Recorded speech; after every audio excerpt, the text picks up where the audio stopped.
pour compléter les propos d'Émilie Sarrazin. Donc, cependant, Monsieur le Président, à ce stade, nous voyons pointer des contradictions et de nouvelles brutalisations des territoires avec la décision de la région de poursuivre des projets dépassés comme le projet d'envergure nationale LGV GPSO et aussi européenne. Ce projet va mettre en concurrence les territoires et les échelons administratifs. Qui va assumer dans le décompte du ZAN l'État, la région, les communes qui le traverseraient, d'autant qu'un grand flou apparaît sur les surfaces d'artificialisation retenues.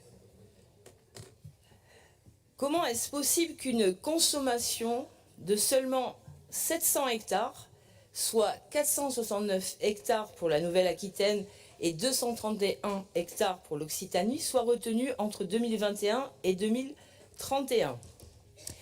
Rappelons-nous, dans de nombreux documents officiels, l'emprise du projet est chiffrée à 4800 hectares de terres agricoles, de forêts et de zones humides. Qui a défini ce chiffre ? Monsieur le Président, vous avancez déjà depuis quelques mois publiquement ce chiffre de 700 hectares d'artificialisation. Et en même temps, ça a été rappelé dans la présentation, vous avez demandé à l'État de bien confirmer que ce chiffre de 700 hectares comprenait bien les plateformes, les gares et les haltes nouvelles, les postes électriques, mais a priori les 22 hectares des AFSB eux, ne sont pas compris. Donc si ce n'est pas l'État, si ce n'est pas la région, ou éventuellement la petite partie sur les AFSB, qui va assumer le reste de l'artificialisation du GPSO ? Va-t-on de ce fait condamner les communes traversées ?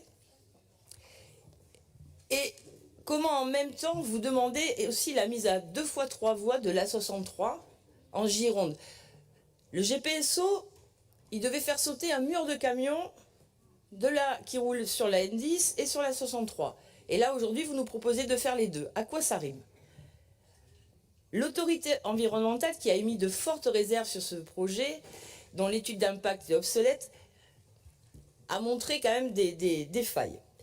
Et aujourd'hui, je rappelle aussi qu'on a 3 recours en ce moment au niveau du tribunal administratif contre le plan de financement qui est bancal. Et on a une fronde des élus locaux qui ne cesse de monter, ainsi que les habitants. En 2023, je rappelle, a été ajoutée une taxe additionnelle sur la taxe foncière. Donc il y en a beaucoup de citoyens qui sont dans grève de payer cette taxe additionnelle. Et en 2024, les collectivités, là aussi, ça râle beaucoup, puisqu'on va avoir une nouvelle taxe additionnelle sur la taxe de séjour. Et maintenant, décidément, ce projet n'en arrête pas avec ses surprises. On va avoir ce problème d'artificialisation qui va prendre la part. Donc, il y a un risque vraiment de paralysie totale pour les besoins futurs de territoire de notre région. Donc, Monsieur le Président, avec l'application de la loi ZAN, on voit bien qu'on arrive à une impasse.